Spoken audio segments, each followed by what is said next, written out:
Welcome, everybody. Thank you for joining us today. We know that there's a lot of things changing. Things are changing rapidly in the environment that we're in, and we're happy that Ashley and Colin are here with us today to help us digest some of this information to make sure that you're doing what you can and what you need to do. So we will do some Q&A today, and we'll try to save that towards the end. Ashley will be facilitating that. And I hope that you guys enjoy the information. This webinar is being recorded, and we'll continue to provide you with the latest updates and information as things are changing in this very fluid environment that we are now living in a day-to-day basis. So thank you guys. Thank you, Colin. Thank you, Ashley. I do want to send a quick reminder and just let you guys know too that tomorrow we have a program, a local health update with the CEO of St. Joseph Mercy Livingston, John O'Malley. So that will be tomorrow at 11 a.m. So we hope you can join us then as well. And with that, I'm going to hand it over to Ashley and Colin. Thank you guys so much. Hi, thank you very much. Hello, everyone. Some of you know me from the chamber events and everything. I am also on the board right now, but my name is Ashley Prue, and today I have Colin Nyholt with me. We work together with the law offices of KCD Conklin PLC, and I'm going to kind of hand it over to him, but for at least the beginning while I let people into the meeting. But Sure. my background is I work with a lot of business owners and from small all the way up to large businesses on business planning, business legal items, really anything that a business could entail, I handle. And Colin, I'll let you introduce your own background because I tend to mess it up sometimes, but I'll let you introduce yourself. And I'm going to hand it over to you so I can make sure everybody gets in.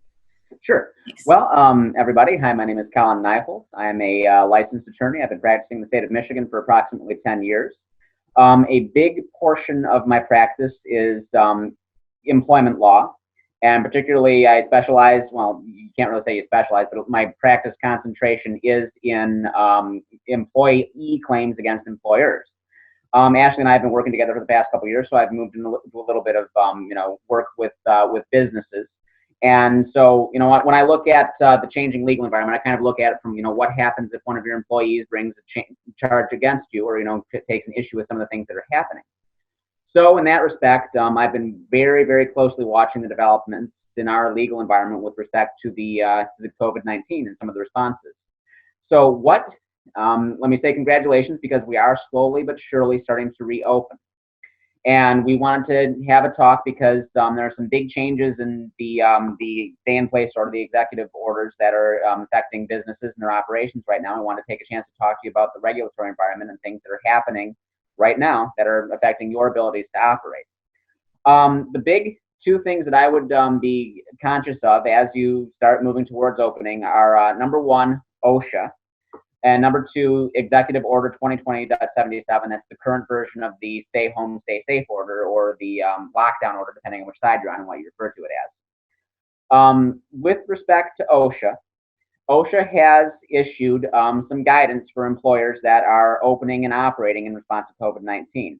And if you look in the materials for this talk, we've given a link to it. It's guidance on preparing workplaces for COVID-19. It's available on their website. Without going through, talking in a very broad brush right now, how OSHA is looking at this is they've issued guidance that says that existing OSHA regulations, there's a general duty that employers have to provide a safe workspace for their employers and employees and potential customers that come in. A general duty to prevent against known hazards. They've indicated that they believe that applies certainly to areas that are impacted by COVID-19. OSHA has also indicated that some of their other existing regulations, most notably the regulation to provide respirators from known hazards, also applies potentially in COVID-19 situations. So what OSHA has done with their guidance is they've broken it down into different categories based on level of risk. They've got high-risk employers all the way down to low-risk employers. What you need to know about that is that high-risk employers are things like morgues that are dealing with people who have COVID-19 victims, and also hospitals that are presently treating or could be treating people with COVID-19. Those are high risk. Then it moves down to medium risk, which are businesses that are operating in areas where there is a high level of community transmission. That, in my mind, would cover most of Southeast Michigan right now, because even though the number of daily cases is dropping, there's still a very high rate of active cases in most of Southeast Michigan, and there's a very high rate of new cases every day in Southeast Michigan. So likely under that standard, we're what would be considered medium risk. Now, OSHA's also issued some guidance to their enforcement officers. This went into effect on, I believe, April 8th, and that's the most current guidance they've given. What they've told their enforcement officers is that in terms of on-site inspections and things of that nature, they want that to be what they're targeting. So medium risks, like say manufacturers operating in Southeast Michigan, are not a priority for enforcement. What they've issued in their guidance is that if somebody makes a complaint about a medium risk employer, that what they get is they get a letter that details the complaint, and then you have a chance to respond to the complaint.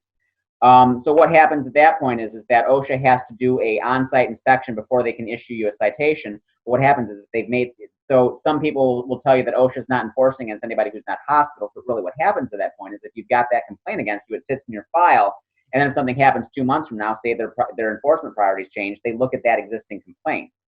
So it's good to look at OSHA's guidance for opening. They say right in the guidance that it is suggestions, not necessarily regulations, because they haven't had time to properly submit regulations yet. It's just informal guidance. But it's kind of good to look at that, as I would almost say, as a little bit stronger than that, because their enforcement officers will be looking at this guidance that they've provided. And what the guidance they've provided is they have a suggestion for that you have to have what's called a COVID preparedness plan. And actually, we'll get into the executive order, but it references that, and some industries, most notably construction, are required to have, and we'll get into that in a minute. Also, OSHA suggests things like providing proper personal protective equipment, masks, gloves, that sort of thing, which are appropriate clothing, which also come into place by the executive order as well. So my encouragement to people that are talking about opening up would be to look at the link for this OSHA publication and treat it as a starting point. Now, the next piece of this is Executive Order 2020.77, the most current, latest, and greatest version of Governor Whitmer's Stay Home, Stay Safe order, or the lockdown order, as people that are not so in favor of it would probably refer to it. What the executive order actually does, I'm going to give you a quick rundown on it. I've given this speech before, but I think it makes sense to kind of go point by point. It prevents any public or private gatherings outside of your own household, with exceptions. So, and how the order is interpreted is the exceptions are limited, the prohibition is broad. So in other words, if you're asking, is this thing I want to do covered by the order, am I allowed to do it under the order? If it doesn't explicitly say it, probably not. So that's when we interpret the order, that's how we read this. What the order also says is that you have to cease doing in-person business activities, with exceptions. Exceptions are critical infrastructure, minimum basic operations, and resumed activities. This minimum basic operations feature is actually a little bit broader than people are giving it credit for. You're allowed to have workers on site in any industry, no matter what, to preserve your inventory. You're allowed to have them on site to care for animals. You're allowed to have security personnel, people that provide security for the business. You're allowed to have people on site to process transactions such as payroll or accounts payable or things of that nature. And you're also allowed to have people on site in a limited fashion to allow others to work from home. So if you're in an office and you say you have the secretary come in once or twice a week to check your email and check your physical mail, send out any paper mailings that have to go, and then email your agents or people at home so they can do that, that would conceivably fall under that minimum basic operations exception. The second exception that for business activities is critical infrastructure workers. The order provides a long laundry list of different industries that are within critical infrastructure. There are a couple that would be surprising. Things like the financial industry or the insurance industry are included. So are labor executives. So if you're a union executive, you're allowed to work. You're required to the extent possible, work remotely. But that is one of the things that are included under that. Now, under these exceptions, one of the things that a business has to do is if you're going to invoke that exception, you have to designate your workers in writing as to who is going to be performing this, and this is true under any exception. And if you are going to have anybody working in place under any of the exceptions, there are explicit requirements that you have to provide them masks, sometimes more than masks in certain industry, gloves and things like that, masks at a minimum. And I'll speak to that for a minute. Critical infrastructure, I apologize. Other things of note, hotels, gas stations, car dealerships with remote curbside sale of cars. These things are open back up. And there's, without doing a detailed list of it, there are things that would fit under that fall under there. And what you need to know is that if you're operating under one of these critical infrastructure exceptions, at a minimum, you do have to provide, by the terms of the order, masks to your employees. You do have to have a preparedness plan in place. The order specifically references this preparedness plan that's available through the OSHA website. We included a couple points in the materials we've created. And you also have to designate workers that are going to be performing these functions under writing. Now, the big change that's come in place is that the order is attempting to slowly but surely ratchet our economy back into a functioning status by putting in place what are called resumed activities. Well, the first version that went in place a few weeks ago, we allowed remote order fulfillment or curbside pickup shops. So that's a function if you're a shop that's not otherwise critical infrastructure, not a seller of car goods, not a seller of medical supplies.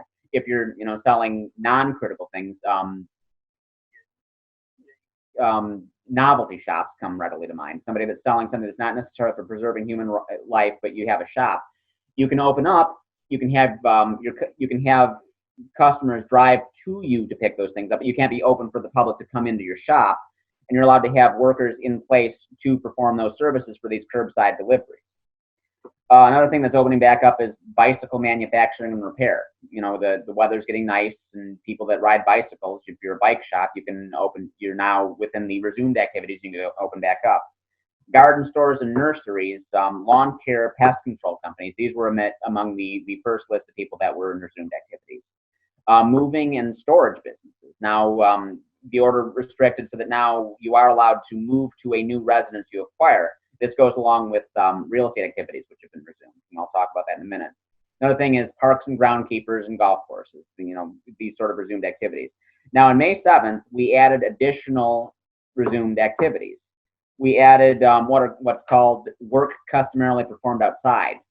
So I can't come up with an example off the top of my head other than lawn and maintenance, which was already included. But basically, if you're an outside worker, you can return to work. Surveyors is another example. There you go. Excellent idea, Ashley. Yep. And that goes hand in hand with construction, which went back into work on May 7th. Now, construction went back into work with specific requirements to the construction industry, people operating under that exception. Another thing that went back into effect is real estate operations. Realtors are allowed to begin operating as of May 7th. Now, they also have their own exceptions, but basically the exceptions are you are not allowed to do an open house, and you have to do your showings by appointment. But residential homes, and you have to limit the number of people below 10 to a home when you're doing your showing. But you are allowed. Real estate agents are back in business as of May 7th, which goes well with construction and goes well with surveyors, as Ashley was saying. Thank you for that point. Another thing that went in place, which makes a lot of sense, workers who install workplace modifications. One of the things the order put in place is there are modifications that some companies that are operating have to have in place. Very charitably, the order allows people that install those things also to open back up. Which makes quite a lot of sense.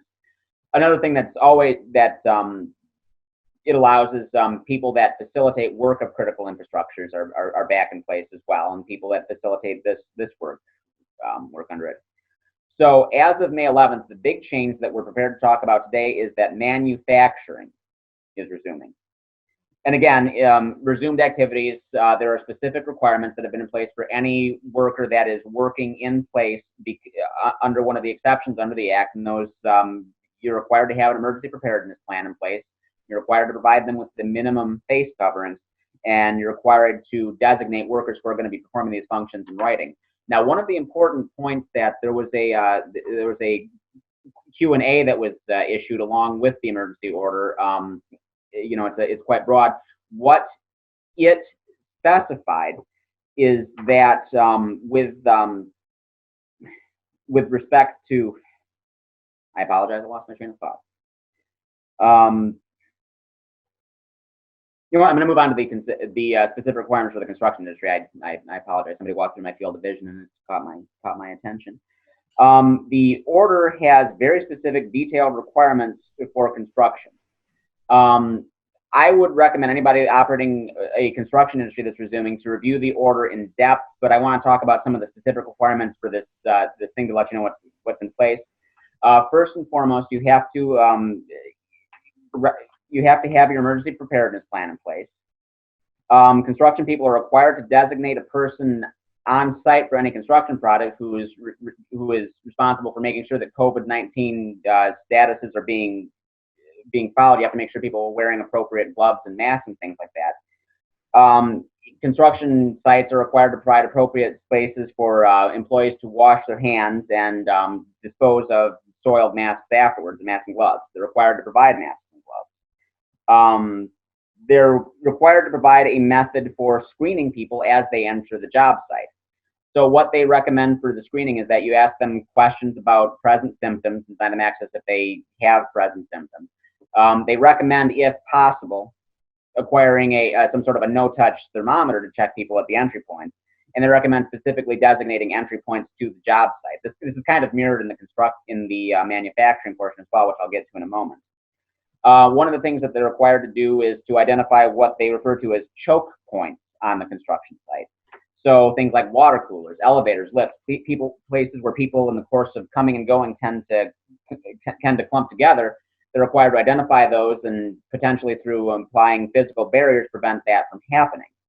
So, I'm envisioning things like they have at the grocery store where there's a line for the water cooler and there's physical barriers and signs to keep people 6 feet apart while they're there so they're not all clumped together, ways to limit people on the elevator or the lifts at the time, things of that nature.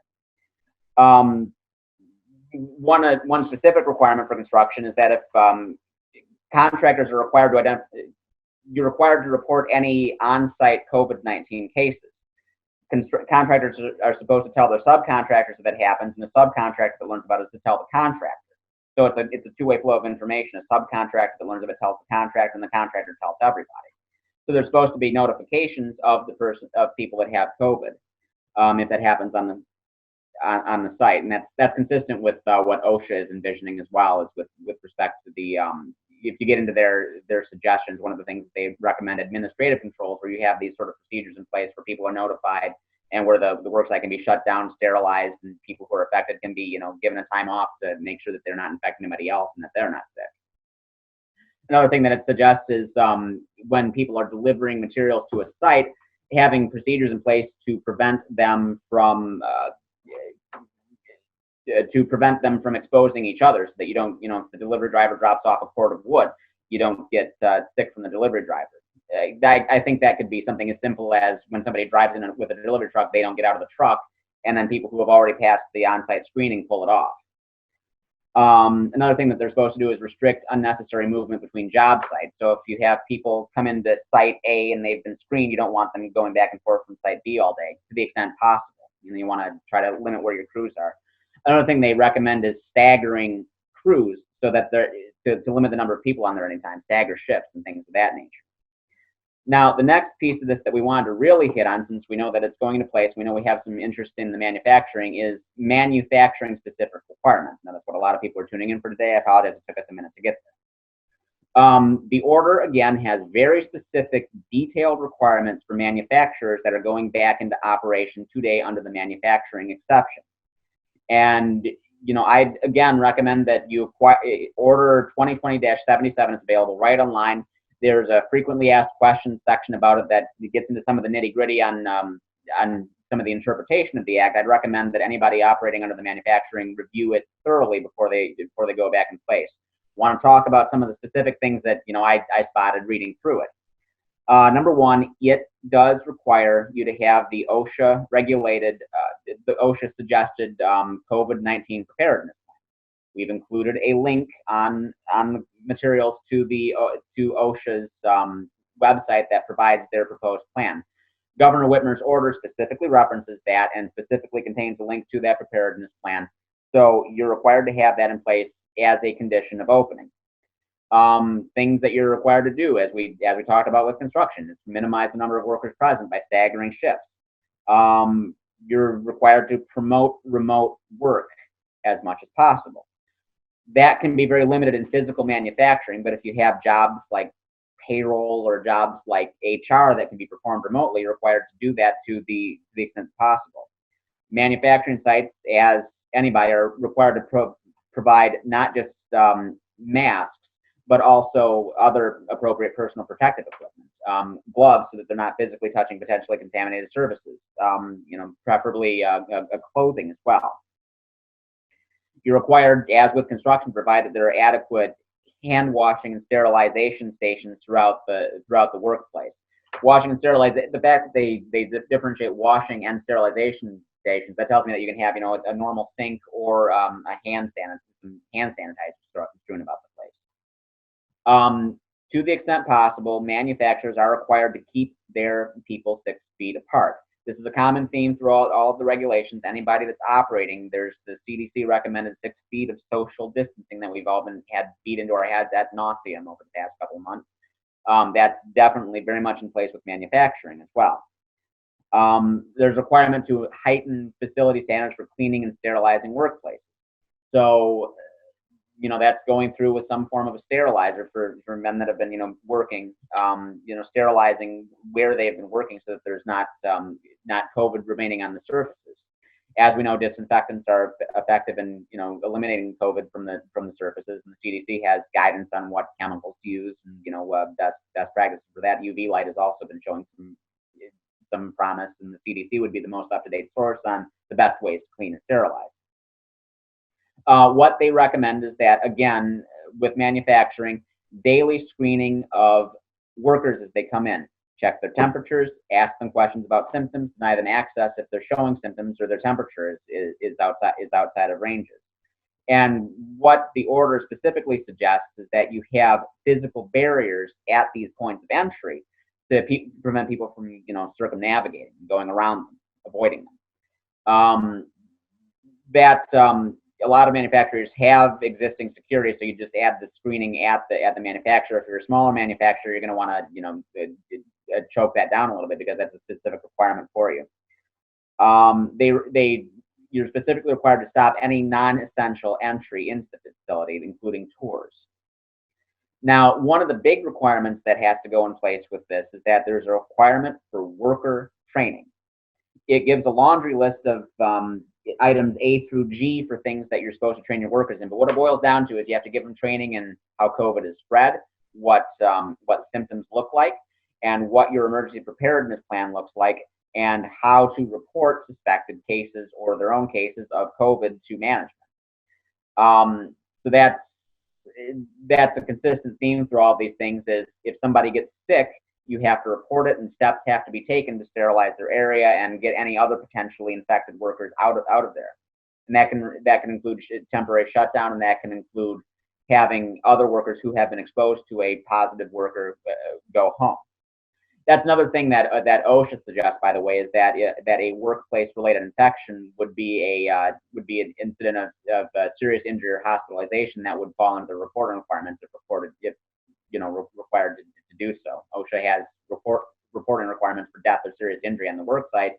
Somebody who gets sick from COVID at the work site would, by their enforcement guidance, would fall under that. The other thing that the order requires is reporting suspected cases to management and sending people home and disinfecting if there's exposure, as we just said. Now, the other point that I wanted to touch on with respect to this is potential employer liability for failure to follow Governor Whitmer's order. This is an area very near and dear to me because of what my experience has been. The order on its face provides that violation of the order is a misdemeanor. This means that bringing your company into operations not in conformance with the order is a misdemeanor. It also means that from an employee standpoint, showing up to work that is not in conformance with the order is a misdemeanor.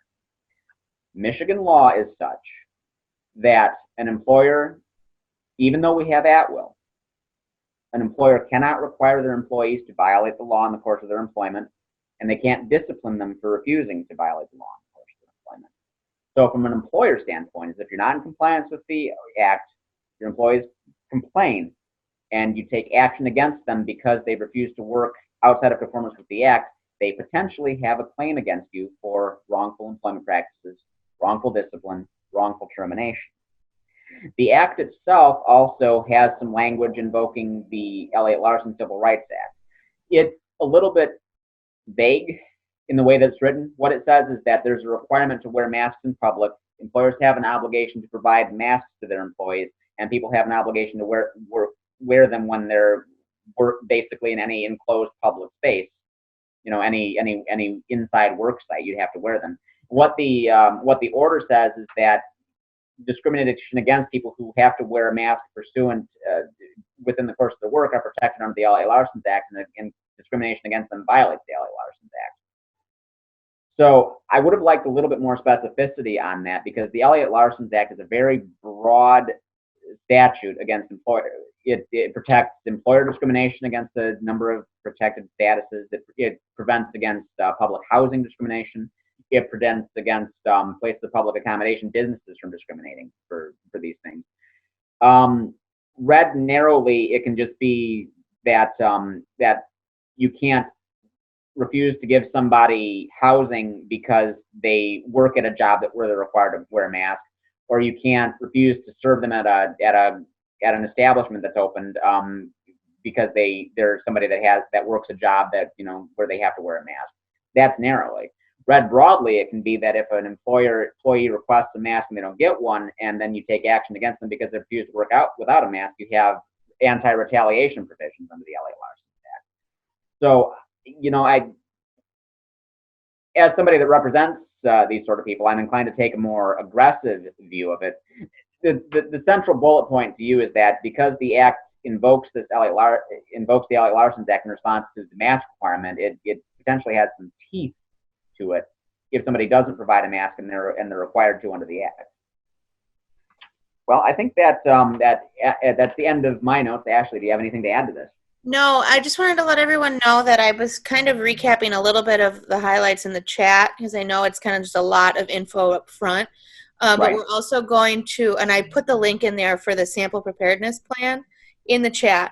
And we're also going to send an outline of the notes that Colin had prepared with those links to everyone's email after today. We got this order on late Thursday or Friday, put this together for today because it went into effect today. So I think, Colin, you hit on everything that you, I think, wanted to hit on based on your notes. So I do think we probably have some questions. So we can do that one of two ways. People can, feel free to unmute themselves and ask a question. If it gets to be like 6 people at once, we can, say you want to go next in the chat. I find that helps if everybody has a question. I do want to remind you, for those that logged in after, this is being recorded. So if you have specific questions like, my employer's doing this, can I do this? You might want to just let me know privately you have a question, and we can touch base off camera because Right. This is being recorded. But if you have general questions about how it applies to your industry or even your business, just know that you lose the confidentiality when you do it on a group chat. So Matt Darlene and Andrea Darlene have a question. I would love to unmute you, and you can ask first. Go for it. Hi. Thanks, you guys. Hi. No, you can go ahead. So the question is, as it pertains to critical infrastructure. So under critical infrastructure on the CISA website, it does list. We own a flight school, as you know, Ashley. Mm-hmm. It lists flight training under aviation for transportation. And so the question is then, do we technically fall under critical infrastructure as it relates to Michigan's order? Was it listed as of the March 19th version of the CISA website? Yeah, I think it was added, I think at that time frame, yeah.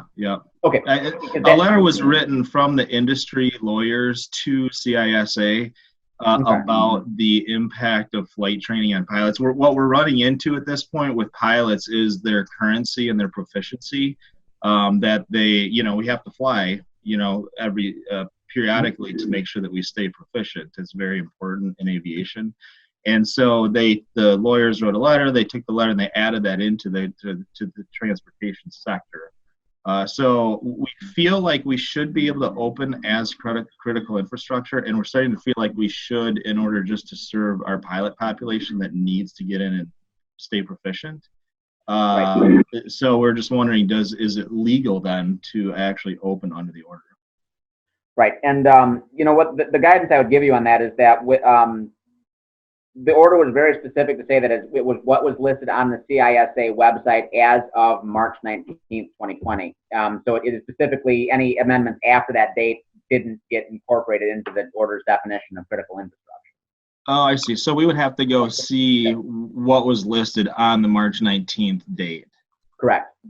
Okay. That's helpful. Yeah, it very specifically dodged any subsequent amendments to that, and there was some concerns I think about some of the changes they made afterwards. Governor Whitmer didn't want to acknowledge that, didn't want to incorporate them, so you want to make sure that that's in conformance. I see. Okay. All right. We'll check that out. Thank you. Yeah, absolutely. All right, my chat went away. Dawn, I don't know if you have a question or not, or if you're just saying thank you in the chat, but you're welcome. And if you'd like to ask a question, you can feel free to unmute yourself as well. I'm trying to see who all we have on here. We have lots of people here. Are there any other specific industry-specific questions or questions that apply to whether it's your business or things you've heard of, or how to reopen, those types of things? Because I know we have some manufacturing on here, and I want to make sure that we answer all those questions, because that was really the biggest change in the newest version of the order. For work training, do we need to complete a log for the training as it happens with the employees? That's a question that we just got in the chat, Colin. I would recommend it. I don't know if it's required in the OSHA requirements, but I would document what you're doing to demonstrate that you're doing it. So the other thing about the preparedness plan, I think it was said, I had to, step away for a second while Colin was speaking due to some home stuff too, but make sure that the preparedness plan, that you go to that link and that you have a preparedness plan in writing. The in writing part is very important, and I think sometimes with the smaller businesses, in fact, that gets missed. Even if you just have one person, you have to do it. But for the larger corporations, my typically recommendation is document as much as you humanly can to demonstrate that you've done it, that you've trained them on X date, that you've provided XYZ resources, because then if you ever do have an issue where OSHA is investigating, you can point to that. I don't know if, Colin, you would disagree or agree or add anything. No, I think you're always well served by documenting better. Mm-hmm. I've never seen a case lost for too much documentation. Unless you're documenting improper practices. I have seen that happen before. Sure. You got to make sure you're still doing the right thing. Yeah, or unless you're hyper scrutinizing somebody in retaliation for protected conduct, then too much documentation is a terrible thing. Yeah, if you write down, I fired this person because he asked for a mask, I wouldn't think that would help you. Yeah. Situation. But, yes. Are there other questions? That was a great question, Laura. Thank you. Are there other questions? I know don't be shy. If you want to type, the other thing you can do if you want to remain anonymous, you can type it in and just type it to me. There is a way to do that. My name is Ashley. So if you don't want your name announced, I can do that as well. I know sometimes when we're recording, people get shy.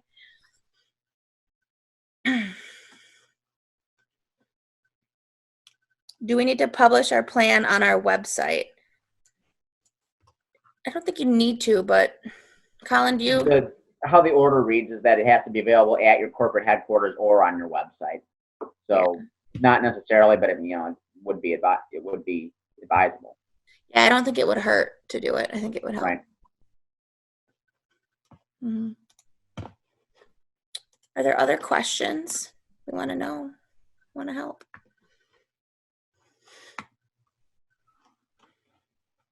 I've got a question, Ashley. I see.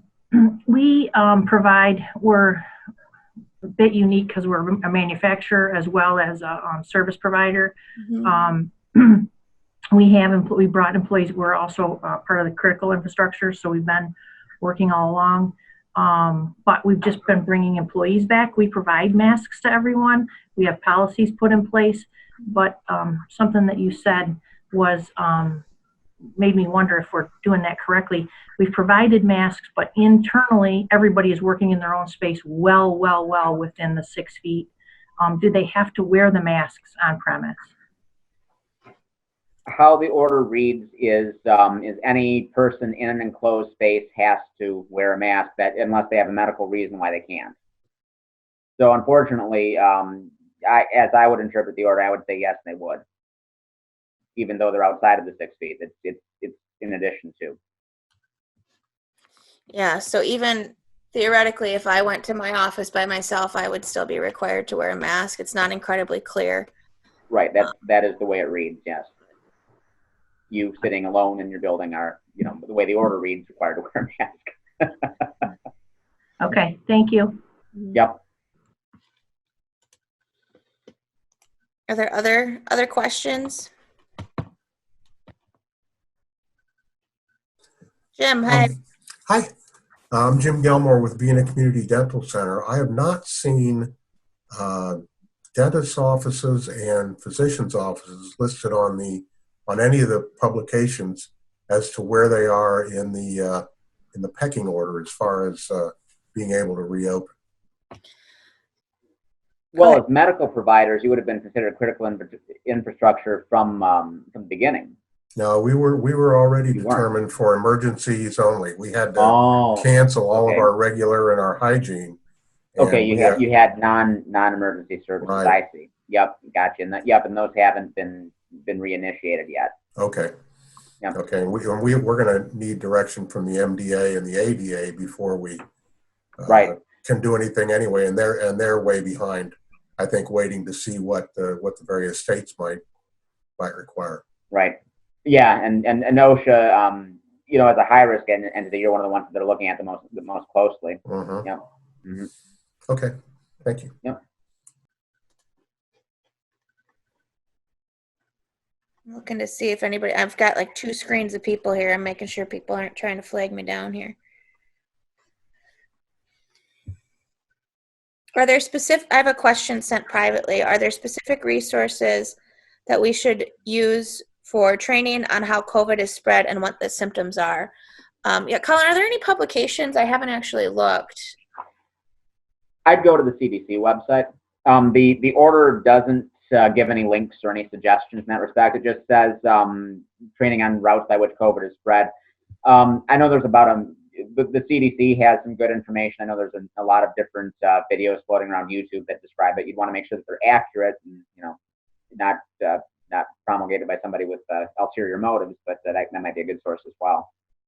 Yeah, I would say the CDC guidelines are if you're going to post something or use something to reference, make sure you indicate where it comes from. So if you pull it from CDC, say you pulled it from CDC, and that's where I would go to. But I haven't seen any like OSHA publications like they have for other type of things come through. That's a good question. I meant to ask you that privately, Colin, if you'd seen anything. So thank you for submitting. With respect to the posting requirements, like I haven't seen anything like that either, and the order doesn't provide them. Mm-hmm.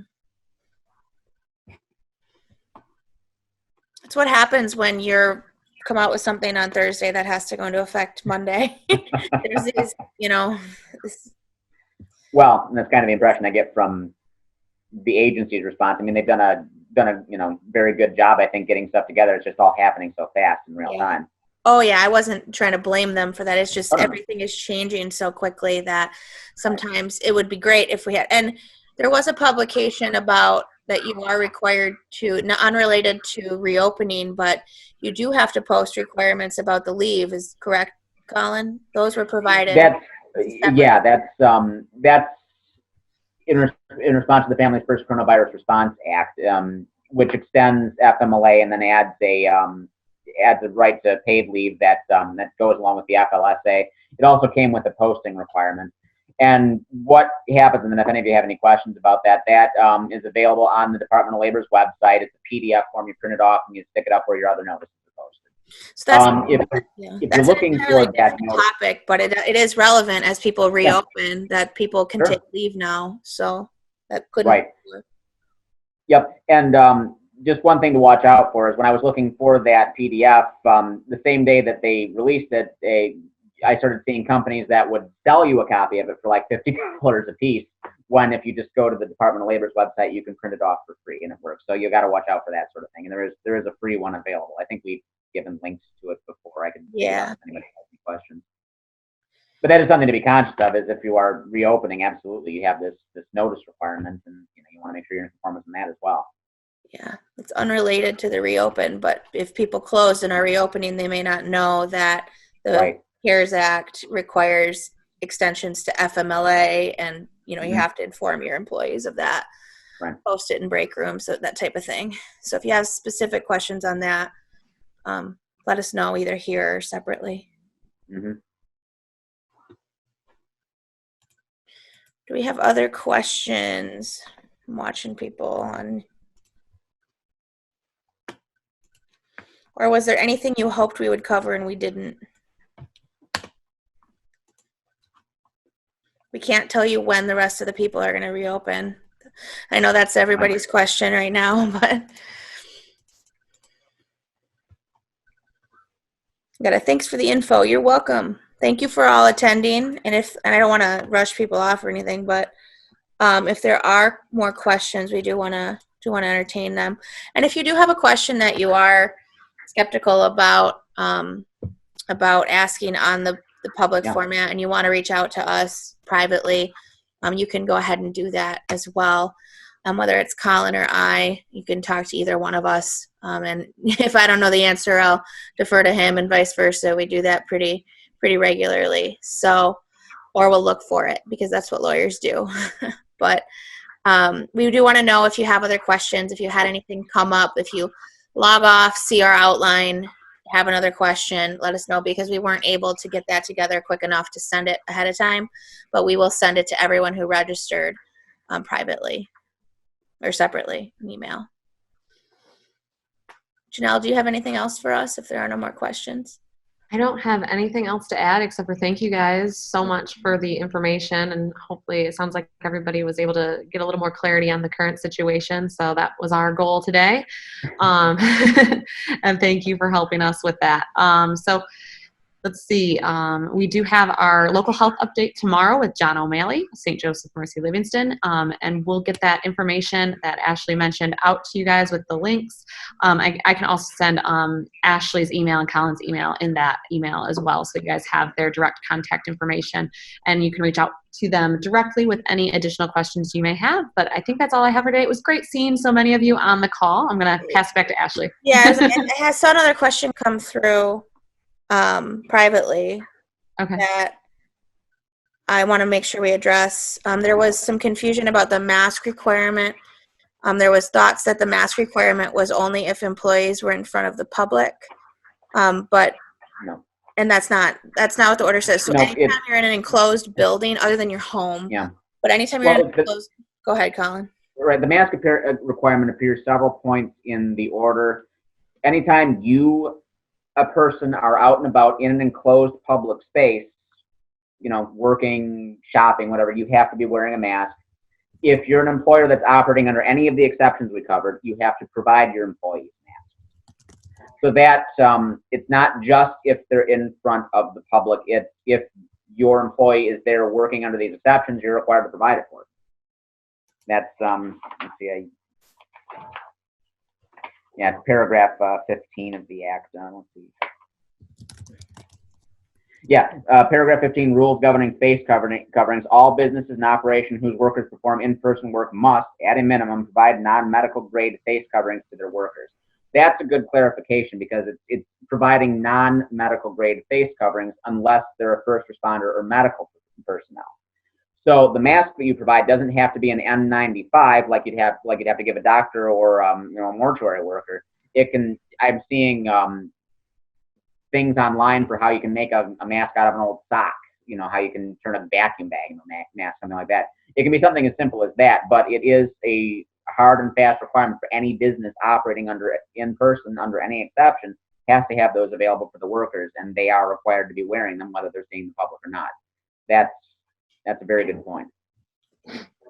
I almost missed that. It came through just to me, and I didn't see it. So if I missed anybody else, go like this or something, or unmute yourself and just interject. But I think we're down to one page of people now, so I think I can see everybody on camera. So that's all I have. I don't know if you guys have anything else or if there's any other questions, but this is, we'll have the recording available. We'll add it to our YouTube channel, and it'll go out in our Chamber Advantage with links on Monday. So hopefully, again, you guys can tune into some of our programs later this week. And thank you again to Colin and Ashley for joining us today. We really appreciate it.